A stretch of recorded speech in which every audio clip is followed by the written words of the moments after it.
João capítulo 17.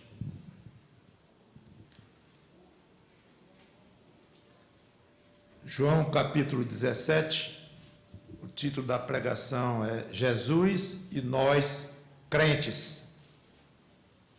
Jesus e nós crentes.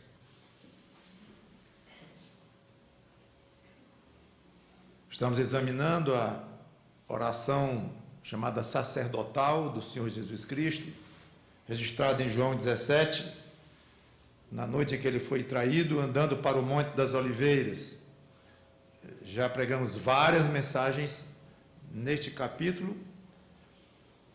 A humanidade é composta de dois grupos de pessoas, já comentamos, o perfil dos que são do mundo, o perfil dos que são de Cristo. Já vimos sobre o relacionamento do crente, relacionamento entre os dois grupos, os crentes e os não discípulos de Cristo. Já vimos o relacionamento de Jesus com o seu Pai celeste e vice-versa. Já aprendemos também naquela pregação sobre relacionamento nosso com o Pai. E hoje então vamos ver o relacionamento de Jesus conosco. E nós vamos dividir essa pregação em duas, que eu quero abordar 7 pontos. Hoje apenas 3 e 4 na próxima pregação. Nós vamos vendo os versículos, conforme eles vão tocando nos pontos que eu quero ressaltar. Então, o primeiro deles é: Jesus manifestou o nome do Pai aos crentes. Vamos a, então, João 17 e 6. João capítulo 17, versículo 6.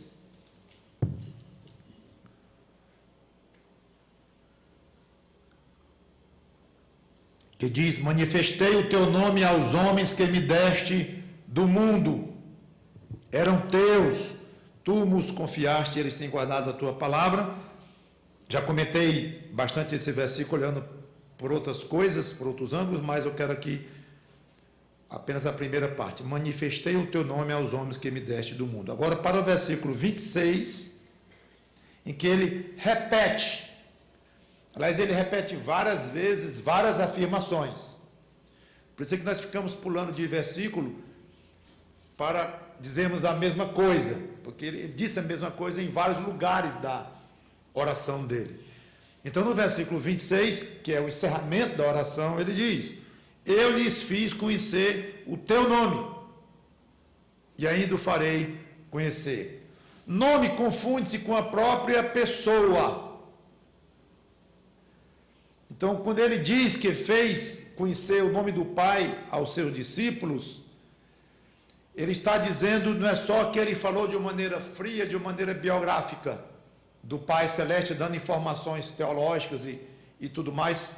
Não, mais do que isto, é a pessoa, tudo que ele pode passar do caráter de Deus, de aspectos do relacionamento dele com o Pai, ele fez.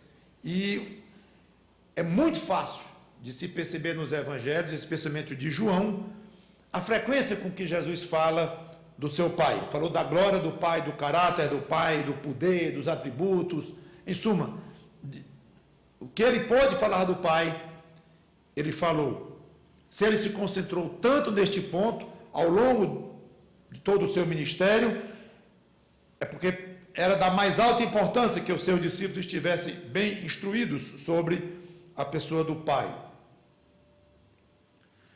Eu tenho falado um pouco nisto, nas últimas 2 ou 3 pregações, não somente à noite, mas pela manhã também, e vou enfatizar um pouco hoje, depois eu passo para adiante, mas eu quero reenfatizar então a importância de nós pensarmos no Pai Celeste e desenvolvermos um relacionamento pessoal com Ele. Não pensar em Deus como alguém distante de nós, uma coisa um pouco vaga, como um juiz frio e calculista, ou uma autoridade muito severa. Ele é um Pai extremamente amoroso e interessado em nós. Eu vou ler algumas passagens em que Jesus falou sobre o Pai. Vamos a Mateus capítulo 6, versículo 26. Isso é só uma visão panorâmica, só para dar uma água na boca, para vocês verificarem nas Escrituras o que Jesus falou do Pai, e não somente Jesus, mas que outras passagens falaram também do Pai. Muitas vezes, a simples expressão Deus se refere ao Pai. Inclusive, é interessante para o estudioso das Escrituras saber quando o termo Deus se refere a Deus Pai, quando é o Deus triuno. Às vezes é fácil, às vezes não é, às vezes não podemos distinguir. Mas aqui é muito claro quando Jesus fala do Pai. Às vezes ele falava do Pai como Deus também, usando a palavra Deus. Mas vamos lá, Mateus 6 e 26. Observai as aves do céu, não semeiam, nem colhem, nem ajuntam em celeiros. Contudo, vosso Pai Celeste as sustenta. Revela Deus aqui como o sustentador de toda a natureza. Porventura não valeis vós muito mais do que as aves? Isso aos olhos de quem? De Deus, claro, do Pai. Que era a mesma opinião que o filho tinha, obviamente. Ele está falando aqui do Pai. Agora pule para o 31. Então ele fala do Pai com relação ao cuidado que ele tem com a natureza, ou com os pássaros. Aí no versículo 31 em diante, ele aplica para nós, ou ele aumenta a abrangência do cuidado que o Pai tem com a sua criação, não apenas com os pássaros e com as coisas ao redor, mas aí ele diz: portanto, não vos inquieteis dizendo que comeremos, que beberemos, ou com que nos vestiremos, porque os gentios, e aqui está como sinônimo de que não tem Deus, não crê em Deus, é que procuram todas estas coisas. Pois vosso Pai Celeste sabe que necessitais de todas elas. Buscai, pois, em primeiro lugar o seu reino, de quem? Do Pai. E sua justiça, de quem? Do Pai. E todas estas coisas vos serão acrescentadas. Capítulo 7, versículo 11.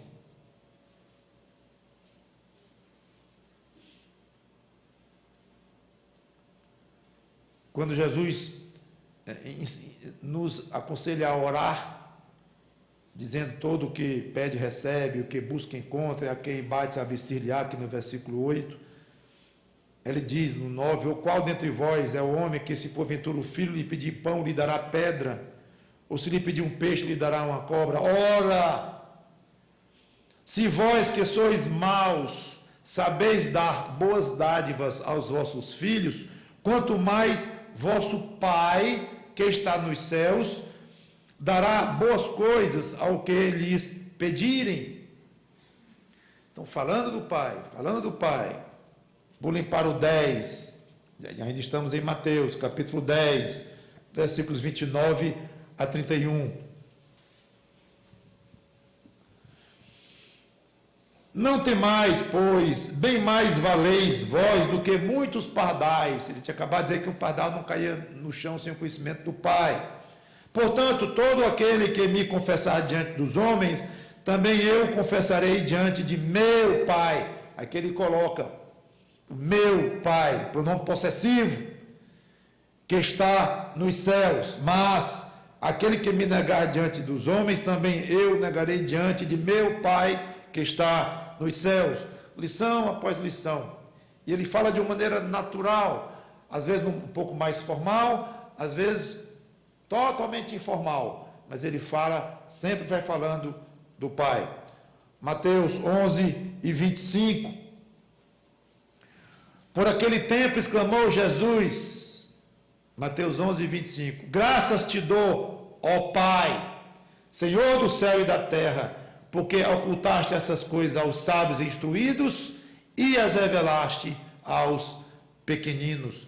Então veja como ele fala do carinho do Pai, do amor do Pai, do interesse do Pai por nós, e vai ficando muito, muito distante aquela ideia de um Deus severo, carrancudo, irado o tempo todo. Há sentido na ideia de um Deus severo, porque na sua santidade ele é severo contra o pecado. Há sentido na ideia de um Deus irado contra o pecado. Sim, a própria Bíblia contém muitas passagens deste aspecto de Deus. Só que quando alguém se converte a Cristo, aquela pessoa passou a ser diante de Deus totalmente justificada, como se não tivesse um pecado mais. E muito, muito, muito querida, muito amada, como o filho é amado. Eu não diria na mesma intensidade, mas usando como padrão o amor que o pai tem ao seu filho, que nunca teve pecado. Esse padrão de amor que ele tem, ele aplica a nós. Então passou a época de Deus estar irado contra nós, no sentido de se tornar vingativo, como ele faz com o pecador inveterado, com o pecador que não sai dos seus caminhos e não se dobra pela humilhação e pela fé em Cristo. Estão debaixo de um julgamento divino e eles vão enfrentar todo o peso esmagador da ira de Deus. Não tem sentido um crente pensar nisto, mas acabou. Você pensa agora, Jesus fez tudo para nos passar isso, por essas passagens aqui, essas palavras aqui. Ele é um Deus amoroso, ele é um Deus carinhoso, mas ele não é tão severo contra o pecado, e nós não somos pecadores. Vocês eram pecadores, no sentido de deverem alguma coisa à justiça de Deus. Vocês não devem mais nada à justiça de Deus. Vocês estão justificados mediante a fé. Vocês agora têm paz com Deus através de mim, diria o Senhor Jesus Cristo. Acabou a época em que vocês eram devedores a Deus pelos seus pecados. Eu paguei a dívida de vocês. Não tem graça nenhuma eu ter pago a dívida de vocês na cruz e você se sentir pecador diante de Deus e devedor diante de Deus pelos mesmos pecados, mas eu paguei por eles. Então não tem sentido você pensar no Pai como alguém a quem você deve e como alguém que está irado contra você e vai cobrar de você. Não vai. Ele já cobrou, entenda, meu irmão e minha irmã, isso, ele já cobrou na cruz de Cristo, cobrou dele. Mas e os nossos pecados que nós cometemos, isso não ofende mais de alguma forma? Ofende, e ele nos disciplina, ele nos corrige, ele nos açoita, nos diz o livro de Hebreus, porque ele nos ama como você, pai, que ama muito o seu filho ou sua filha, você açoita e corrige, é a mesma coisa. Mas não há no seu coração um sentimento de vingança contra o seu filho, que lhe desobedeceu. Não há esse sentimento.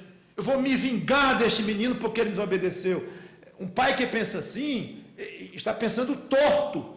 Ele vai dizer, eu vou ter que disciplinar o meu filho com o meu coração triste, porque eu amo muito, mas é exatamente porque eu amo muito que eu vou ter que discipliná-lo, para corrigi-lo, para aperfeiçoá-lo, para que ele ande nos caminhos melhores dos caminhos que ele está andando agora.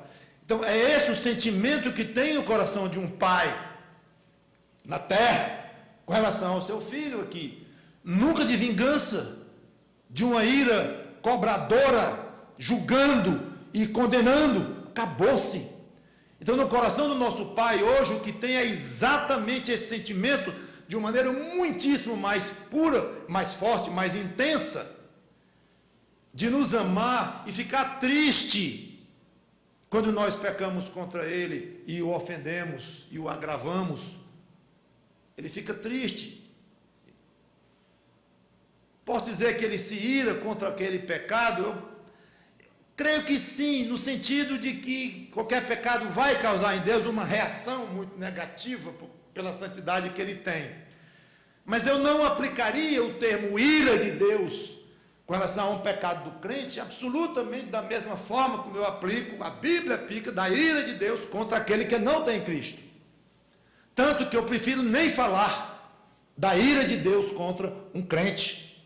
Embora, já comentei, nós o ofendemos e provocamos alguma reação nele desagradável, ruim, ofensiva. Ele se sente ofendido? Claro. Mas é isso que Jesus disse quando falou: eu manifestei o teu nome a eles, meu Pai. Eu falei de ti para eles, eu fiz tudo o que eu pude para passar para eles quem tu és com relação aos teus filhos. Por fim, João 6,39, Jesus falando do seu Pai.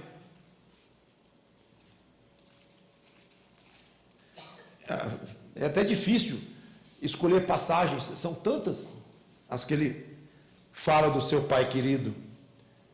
João 6,39. E a vontade de quem me enviou, aqui ele não diz o Pai, né? Mas ele qualifica o Pai como aquele que o enviou. A vontade de quem me enviou é esta: que nenhum eu perca de todos os que me deu. Pelo contrário, eu o ressuscitarei no último dia. De fato, a vontade de meu Pai, agora ele colocou, é que todo homem que vira o Filho e nele crer, tenha a vida eterna. E eu ressuscitarei no último dia. Essa é a vontade de Deus. Sugestão para o professor de escola dominical: incluir no currículo uma cadeira sobre Deus Pai. Pode ser fantástica essa experiência para os irmãos. Além do caráter didático de Jesus falar sobre o Pai com frequência, em termos de ensino, de passando o que ele conhecia do Pai e experiências que ele teve com o Pai e tinha, facilmente se percebe muito prazer dele em falar do Pai. Eu gostaria de enfatizar isto. Nessa mesma oração sacerdotal aqui em João 17, voltando a João 17, então, ele qualifica aqui no capítulo, o capítulo é o 17, mas no versículo 11, lá no meio do versículo, ele diz assim: Pai Santo, guarda-os em teu nome. Bonito isto. Aí no versículo 25, ele diz: Pai Justo. Duas vezes ele qualifica o Pai, mostrando uma intimidade, um gosto, um prazer ao falar do Pai. Ele quis qualificar, é como alguém que fala: ô minha mãe amada, ô meu pai querido, ô meu irmão amado. É prazeroso. Ninguém tem a obrigação de qualificar sempre alguém com o qual nós nos relacionamos. Mas quando a gente faz um tipo de qualificação positiva como esta, isso revela algo mais, revela um prazer especial em falar daquela pessoa, ou no caso, com aquela pessoa. Pergunta: quando você fala do Pai Celeste, de Deus, é por pura obrigação evangelística? Você precisa falar de Deus para as outras pessoas? Ou é dentro de uma discussão teológica na escola dominical, ou com algum irmão em Cristo? Ou além disto, além da obrigação evangelística que você tem, além das discussões filosófico-teológicas, que é muito saudável você ter, mas além disso, qual o prazer que você tem ao falar do seu Pai Celeste? Eu não estou falando do prazer que você tem ao falar de Cristo. Eu quero diferenciar aqui, como tenho feito em 2 ou 3 domingos atrás. Eu quero diferenciar o prazer de você falar do Pai Celeste. Pastor, eu para ser franco, eu não conheço esse prazer, pois você está perdendo muito. Você está desperdiçando momentos especiais na sua comunhão com Deus. Eu nunca tinha pensado nisso. Eu sempre penso em Cristo, quando penso em comunhão pessoal, assim, uma relação mais íntima. Mas com o Pai Celeste eu nunca desenvolvi isto, pois Não foi à toa que Jesus falou tanto deste Pai justo, deste Pai santo, deste Pai querido. Então, desenvolva uma intimidade maior com o seu Pai celeste, porque é muito gostoso. Jesus sabia muito bem disto. Segundo, Jesus afirma que os crentes creram que Jesus saiu do Pai e foi enviado pelo Pai. Versículo 8, estamos em João 17 novamente.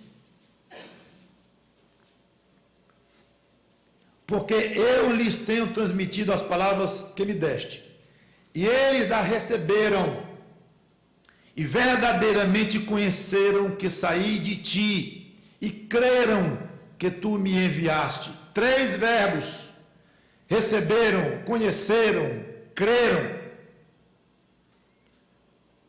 Versículo 25.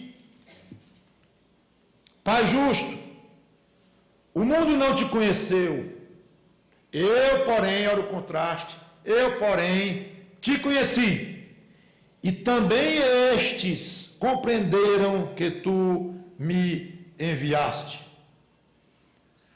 Esse sair do Pai, já falei isso recentemente, mostra a essência, a mesma essência do Pai, indicando a divindade do Senhor Jesus Cristo. Muita gente crê em Cristo, crê em Deus, mas não consegue crer em Jesus como um ser divino, Jesus Cristo. Muitos passam por essa dificuldade. O relacionamento do crente com Cristo é único no que se refere à convicção sobre a pessoa de Jesus Cristo. Milhões acreditam em Cristo, mas através de muitas formas diferentes. O Espírita diz que Jesus foi o Espírito maior. Acredito em Jesus. O islamismo acredita em Jesus. Ele fala em Jesus. Jesus de Nazaré. De maneira bem diferente do que a Bíblia fala, claro. E jamais como Filho de Deus, Salvador dos homens. Mas eles falam e atestam que Jesus Cristo, não sei se diz Jesus Cristo, mas Jesus de Nazaré existiu. O testemunho de Jeová diz que Jesus é um filho muito especial de Deus, mas é muito, muito especial. O filho de primeira qualidade. Mas não Deus. Não Deus. Não há possibilidade de eles aceitarem que Jesus é filho e ao mesmo tempo é Deus. Então, esse tipo de crença, ou esses tipos de crença em Jesus Cristo, podem iludir, no sentido de muitos pensarem que creem em Jesus Cristo. Eu sou crente, eu também sou. Crente não é o que crê? Pois eu creio em Jesus. Mas será suficiente crer em Jesus como bem entender? Ou como alguns inventaram, fundadores de religiões? Precisa crer no que ele realmente é. No que ele próprio disse de si. E, obviamente, muitos outros autores do Novo Testamento. E até alguns do Velho, quando predisseram sobre ele. Então, quando Jesus falava do Pai, muitas vezes ele falava também de si mesmo, como intimamente relacionado com o Pai, como sendo da mesma essência do Pai, como vindo diretamente do seio do Pai. Exemplos, João 10:30, eu e o Pai somos um. Então, ao falar do Pai, ele falou dele, se identificando com o Pai. Então, são ensinos preciosos sobre a pessoa dele próprio. Outro exemplo, João 14:9, quem vê a mim, vê o Pai. Outros autores do Novo Testamento, inspirados pelo Espírito Santo, atestaram claramente a divindade do Senhor Jesus Cristo. O próprio João, no capítulo 1, versículos 1 e 2, naquele belíssimo início do Evangelho de João, No princípio era o verbo, no grego é logos, é a expressão de alguma coisa. O que Deus queria revelar, expressar ao ser humano era o verbo, a maneira não só de falar, é mais do que falar, mas de expressar.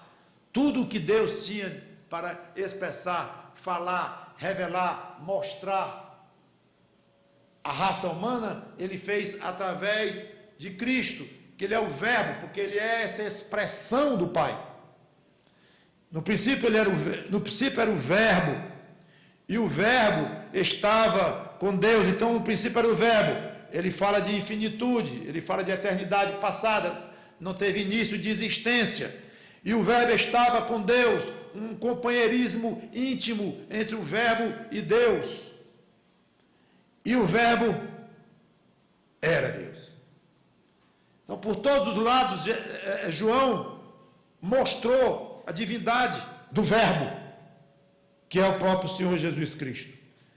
Quando ele diz, o verbo estava no mundo, no versículo 10, o mundo foi feito por intermédio dele, mas o mundo não recebeu. Veio para o que era seu, os seus não receberam.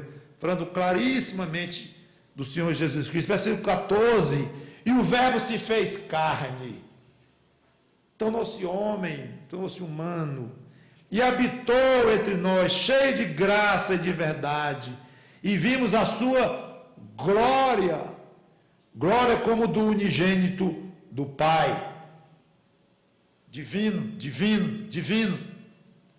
Muitas outras passagens falam da divindade do Senhor Jesus Cristo. Eu não vou ler, tenho várias anotadas aqui. Não crer em Jesus como Deus é não crer em Jesus para salvação. Dizendo de outra forma, não crer em Jesus como Deus é continuar perdido nos próprios pecados.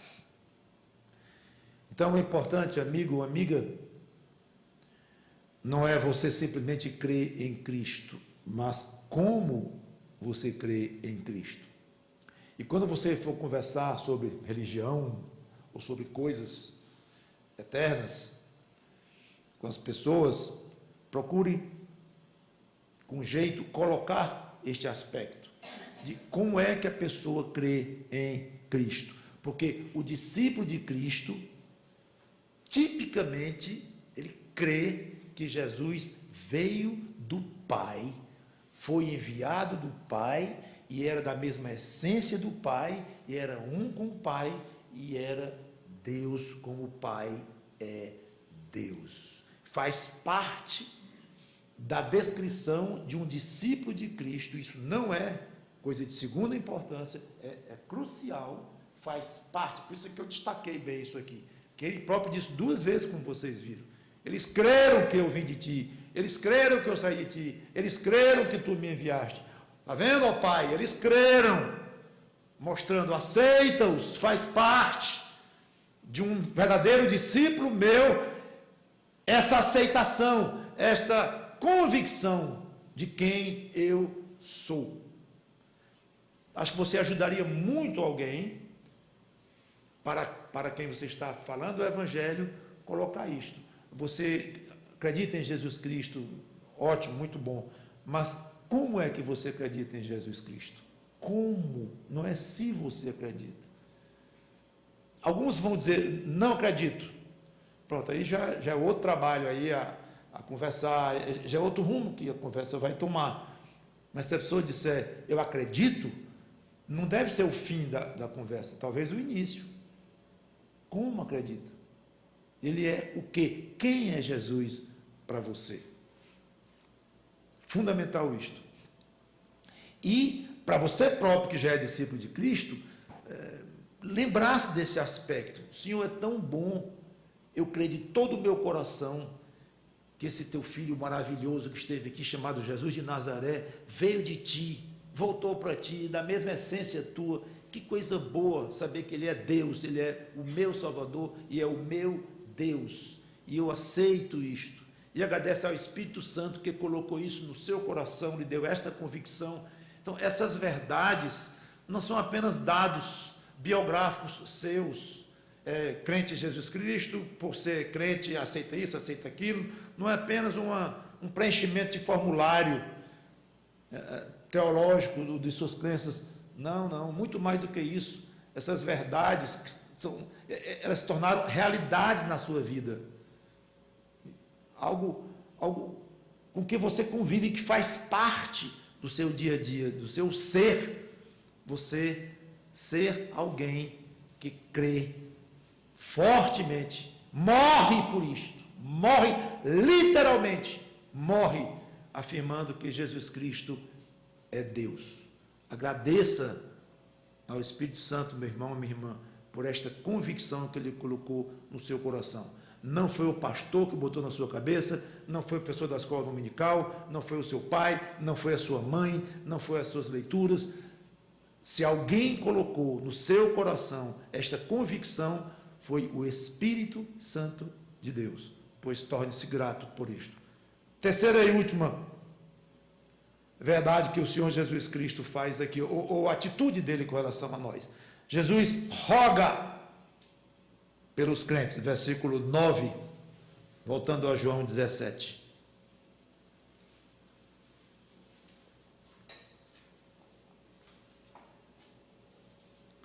É por eles que eu rogo, não rogo pelo mundo, mas por aqueles que me deste, porque são teus. Na realidade, todo o capítulo 7 é um rogo de Jesus pelos crentes, é uma intercessão. Por isso é que ela é chamada de oração intercessória, ou sacerdotal, através da qual ele intercede pelos crentes. Com a escassez de tempo da vida moderna, poucos se preocupam com o próximo, o que está ao seu lado.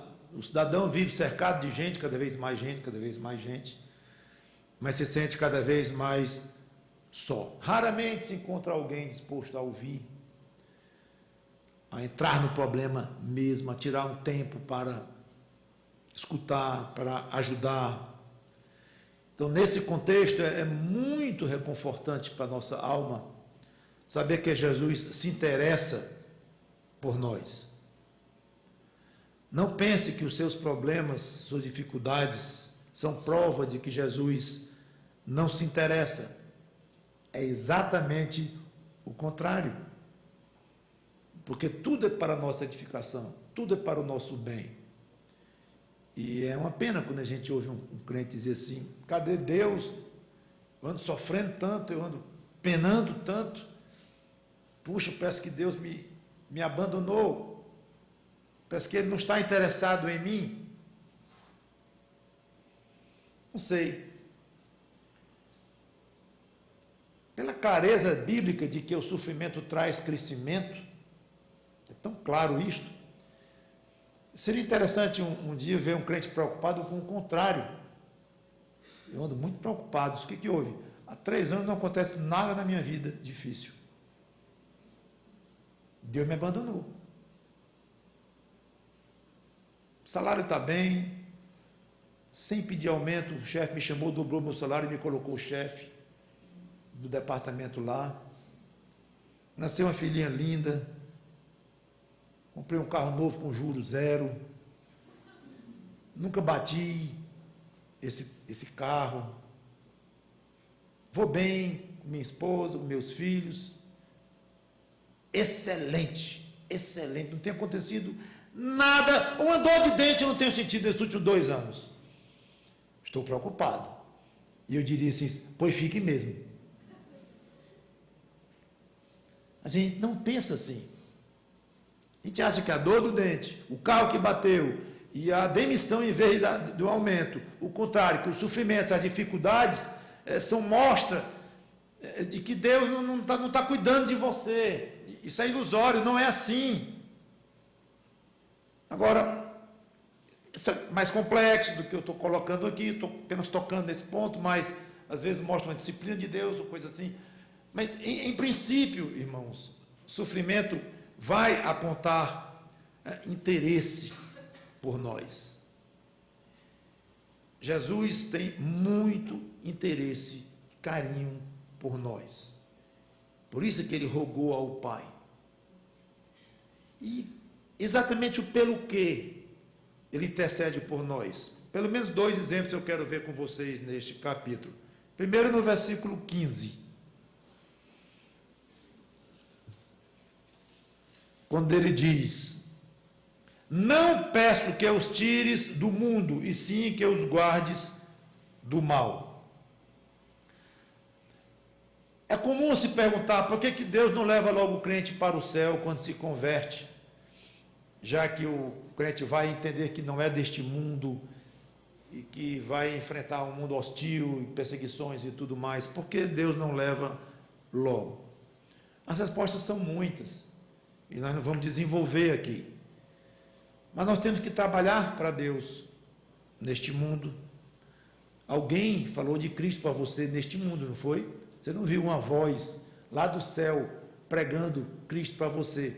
Eu imagino que alguém aqui nesta terra pregou para você sobre Jesus Cristo. E esse alguém era convertido e estava na terra. Então é óbvio que esse benefício que você teve, você vai ser agora o benefício para o outro e o outro para o outro. Então são motivos pelos quais nós somos deixados aqui. Sermos edificados, sermos mais bem preparados para ir para o céu, não preparados no sentido de uma santificação crescente até dizer, ponto, está no ponto de vir para o céu. Não. Cada pessoa convertida que foi perdoada por Deus, já disse, justificada diante de Deus, não tem mais nenhum débito para com Deus. Um crente, a qualquer momento, ele está pronto, judicialmente pronto para ir para o céu e se colocar diante de Deus, porque ele está limpo dos seus pecados. Ele pode ter agora até a ousadia, como diz o escritor de Hebreus, de entrar no Santo dos Santos. Ele está preparado. Mas há um sentido em que a Bíblia não fala muito, e é meio misterioso para nós, em que parece que Deus, antes de nos levar, quer nos burilar, de alguma forma, nos ensinar algumas verdades, não é nos tornar em condições de ir para o céu, já estamos, mas algum trabalho ele quer fazer em nós. Aí eu não entendo o critério dele. Ele leva um crente de 10 anos de idade, bem novinho, ele leva de 80, ele leva de 50, uns bem novos, outros já bem velhos, não sei, ele não revela, é totalmente misterioso para nós a idade em que Deus leva um ou leva outro para o céu. Mas o fato é que é um Deus cheio de propósitos, é um Deus que faz tudo com um critério santo, justo, reto, e garante que não é por acaso que o irmão tal foi levado com 35 anos, 2 meses e 5 dias de existência. Não é por acaso. Não sabemos o motivo daquele tempo exato aqui. E de uns tão pouco e outros tão muito. Não sabemos. Mas o fato é que temos o que fazer aqui nesta terra. Curiosamente, hoje pela manhã, encerrando o modelo da oração chamada Pai Nosso, que Cristo nos ensinou, que termina dizendo, mas livra-nos do mal, termina assim. Eu comentei hoje pela manhã, coincidentemente, as 2 pregações nesse ponto coincidiram. Não é obrigatoriamente acidentes ou mortes na família, ou problemas financeiros, porque essas coisas, embora sofridas e ruins, elas podem se tornar benéficas, porque nos edificam. Mal aqui são coisas malignas que perturbam a nossa alma, pecado, frieza espiritual, apostasia, mas nada disso traz qualquer bem. E pode ser também, como comentei pela manhã, que seja masculino, o gênero dessa palavra aqui. Então, no caso, seria o maligno, que os guarde do maligno, do próprio diabo, de Satanás. Então, Jesus mostra interesse por nós ao pedir ao Pai que nos guarde, nos proteja desses males, ou dessas coisas ímpias, malignas que nos perturbariam. Essa oração é atendida. Eu gosto de me fazer perguntas muito difíceis. E me obriga a responder. Desde que não me converti, eu me forço a esses exercícios. Às vezes, acordava de madrugada, quando ia estudar a Bíblia, e ficava rodando na sala lá de casa. Se alguém filmasse e dizia ali, está aí um doido ali. Era pensando em perguntas que eu mesmo me fazia e me obrigava a responder pelas Escrituras. E algumas não são tão fáceis de responder, outras nós nem saberemos responder completamente, outras com algum estudo, sim, nós conseguiremos responder. Então fica esta aqui. Essa oração que Jesus faz, guarda-os do maligno ou do mal. Ela é atendida? Não pisque, meu irmão, nem minha irmã, para responder. Claro! Todas as orações dele são respondidas. Quem disse isso? Ele próprio. Lembra onde? No túmulo de Lázaro. Ele sempre respondia, não precisava nem dizer no túmulo de Lázaro. É óbvio, pela própria comunhão do pai com o filho, que eles estão numa afinidade tão grande que é impossível o filho pedir uma coisa e o pai não atender. Impossível. Então a resposta é, claro. Agora, a maneira como é atendida pode ser um tanto quanto misteriosa para nós. Muitas vezes nós pecamos. Muitas vezes nós nos afastamos de Deus, e como nos afastamos? Muitas vezes nós caímos feitos uns patos nas ciladas que o maligno coloca ao nosso redor. E como ele me faz dizer de manhã, muitas vezes nós buscamos essas coisas para vergonha nossa. Buscamos e, no mínimo, não fugimos, sabendo que estava vindo. O fato é que, muitas vezes, nós não somos livres do maligno ou do mal. O máximo que eu posso dizer é que Deus não interfere em nós a ponto de anular a nossa personalidade, a nossa responsabilidade diante dele. Nós somos responsáveis pelos nossos atos. Nunca vamos compreender onde entra o poder soberano de Deus nas nossas vidas e onde entra a nossa responsabilidade diante dele por tudo que ele nos ordena fazer ou ser. Esse entrelaçamento que obviamente é perfeito, mas nos escapa à visão, ao entendimento detalhado, aonde começa um e termina o outro. Deus é absolutamente soberano, mas ele não exerce a soberania dele sobre nós a ponto de nos tornar livres da responsabilidade diante dele próprio. Então, uma coisa é certa: se não fosse por esta oração de Cristo e a intercessão que ele faz continuamente, a proteção que o Pai nos dá através do Espírito Santo, nós seríamos muito mais pecadores, nós cairíamos muito mais nas ciladas do maligno, seríamos presas muito mais fáceis nas mãos do pecado. Então, graças a Deus por aquele pedido de Cristo a nosso favor. E claro, poderíamos dizer essa oração é atendida no sentido em que Deus nos guarda do maligno, a ponto de do maligno não nos levar mais para ele. Estamos totalmente protegidos, mesmo que ainda caiamos em algumas ciladas, mas nós estamos poderosamente guardados. E isso é uma resposta até fácil, apesar de que não creio que seja exatamente isto o que Cristo está dizendo aqui. Eu não acho que ele esteja aqui pensando na nossa segurança eterna, nunca deixar que nós deixemos de ser filhos dele. Eu acho que ele nem considerava isto.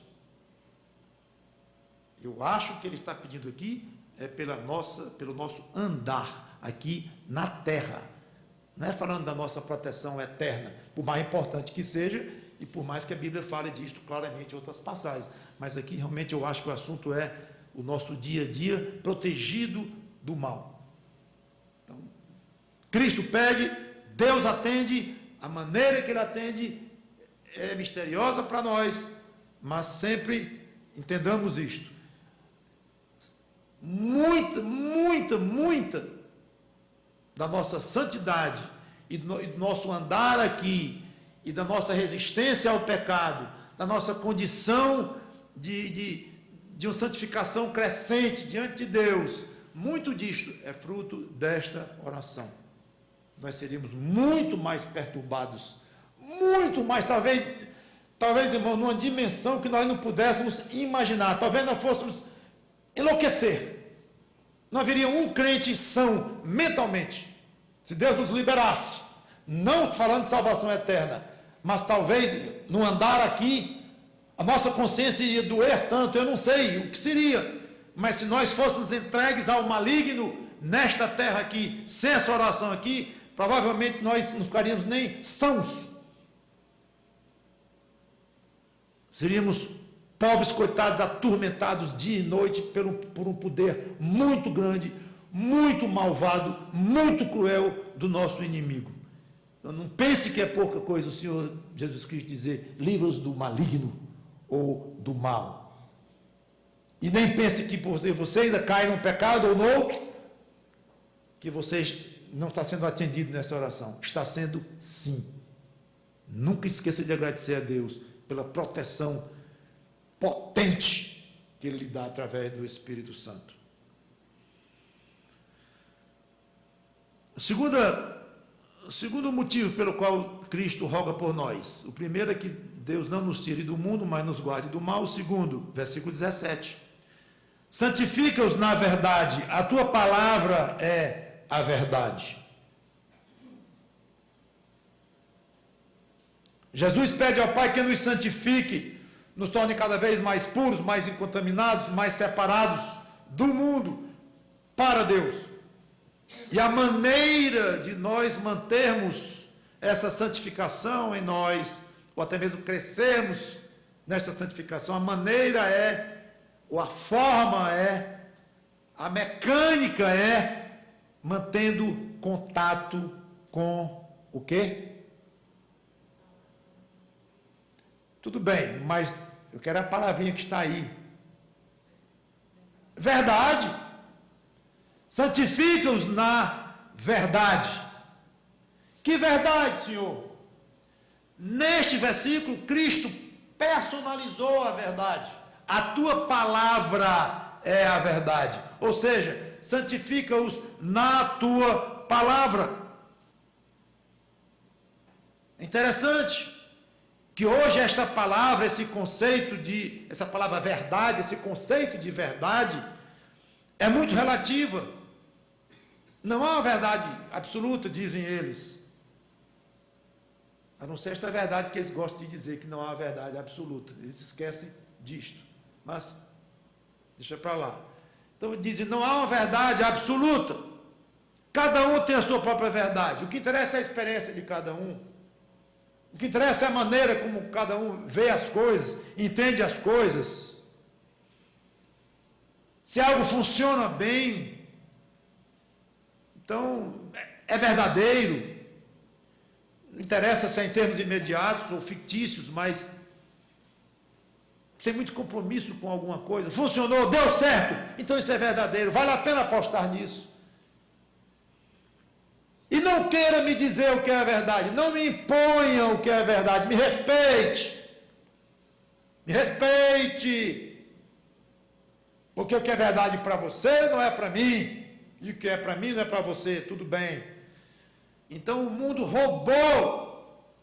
O diabo, o sistema maligno, roubou até o direito. Ou a base para o não direito, mas a base para o crente pregar o evangelho e dizer, meu amigo, aqui está a verdade, pare. Esta palavra é proibida hoje em dia, verdade absoluta, não venha com essa história para cima de mim, que aqui está a verdade. Que conversa é essa? É assim que o mundo enxerga hoje, irmãos, o mundo que nós estamos vivendo pensa desse jeito. É uma filosofia satânica, diabólica, mas é a que prevalece em grande parte. Só que Deus diz, a verdade existe sim, sou eu. A verdade sou eu. E vem Cristo e diz, eu sou o caminho e a verdade. Eu sou a verdade. Ele coloca de maneira absoluta o que é a verdade. Como a palavra de Deus é a expressão escrita de tudo que Deus tem para dizer aos homens, Cristo personifica a palavra de Deus e a chama de verdade. Ele iguala a palavra de Deus como sendo a própria verdade. Mas então a forma que Cristo usa para indicar que a palavra de Deus é inspirada e não contém erros. Então ele personificou a Bíblia dizendo, a tua palavra é a verdade. Mas é uma forma de dizer. E o peso aqui não tem um peso de quando ele diz, eu sou a verdade. É diferente. Aqui é uma afirmação prática para nós. Quando ele intercede a Deus, diz, santifica-os. Pai, santifica-os. À medida que eles estudam a tua palavra, aumentam o conhecimento da tua palavra, se tornam dependentes da tua palavra. Então aqui está uma dica, uma orientação valiosíssima do Senhor Jesus Cristo. Quer se santificar, meu irmão, minha irmã? Quer aumentar na sua pureza em Cristo? Quer se sentir cada vez mais afastado de toda essa malignidade que há do mundo? Palavra de Deus, mergulhe na palavra de Deus. Cristo deu um rumo, e muito prático aqui. Interessante que ele está falando de alguma coisa muito teológica, às vezes profunda e existencial, aí de repente ele joga uma frase dessa que é eminentemente prática, tanto que a gente quase não percebe, muitas vezes, a praticidade disto. Então ele pede ao Pai que através do nosso contato com a palavra, o Pai trabalhe em nós, através do Espírito Santo. Claro que nesse aspecto existe, lá vem de novo a questão da sua responsabilidade e do seu lado, ou da sua atuação. Acho que jamais Deus vai nos fazer ficar sentados numa cadeira ou deitados numa cama e miraculosamente abrir nossos olhos e fazer uma Bíblia se materializar na nossa frente, e abrir aquela Bíblia na nossa frente, a gente fica sem poder andar. Então, tome palavra de Deus aí para você se santificar. Já viu que não é assim.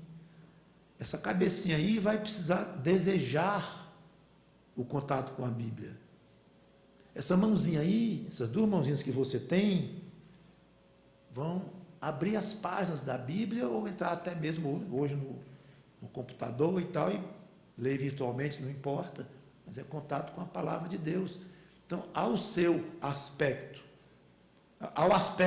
melhor dizendo, das suas providências, para que essa palavra lhe santifique. Se você não tiver contato com a palavra, como Deus lhe santificará? Pela palavra. Esse pedido que ele fez se torna-se impossível, já notou? Santifica-os pela verdade. A tua palavra é a verdade. Você não tem contato nenhum com essa tal palavra que é a verdade, você não vai ser santificado. A importância que tem na sua vida cristã do seu contato com as Escrituras. Termino lembrando que essa atividade de Jesus de interceder pelos crentes, como ele fez aqui, não se limitou ao passado, continua hoje. Ele está junto ao Pai, intercedendo por nós. Eu quero ler 1, 2, 3 passagens e encerrar, sem comentar muito, apenas mostrando para vocês essa verdade importantíssima, e que nós não devemos pensar em Cristo como tendo realizado a obra por nós apenas no passado. Ele realiza hoje no presente. Romanos 8:34 diz: quem os condenará? É Cristo Jesus quem morreu, ou antes quem ressuscitou, o qual está à direita de Deus e também intercede por nós. Hebreus 7:25, eu vou ler rapidamente, acho que não precisa nem você me acompanhar. Hebreus 7:25.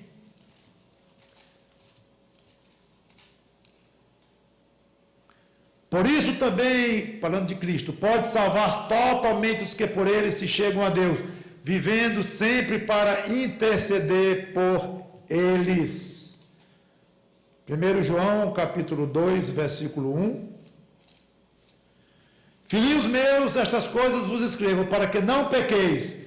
Se todavia alguém pecar, temos advogado junto ao Pai, em plena atuação, Jesus Cristo, o justo. Talvez aqui uma nova sugestão para a escola dominical, um currículo da escola dominical, as atividades de Cristo hoje no céu. Que Deus nos abençoe com todas essas verdades que Cristo nos ensinou, que tenhamos cada vez mais prazer em falar do Pai, em comungar com o Pai, em conhecer sobre o Pai, e vibrar com o fato de crermos que Cristo é Deus, e assim passarmos para as pessoas, e agradecer por todo o carinho que Deus Pai e Deus Filho têm conosco, e por que não dizer Deus Espírito Santo. Você que não tem Cristo como Salvador, pense nessas coisas, e pouco adianta a sua profissão, pouco adianta a sua instrução, a sua formação.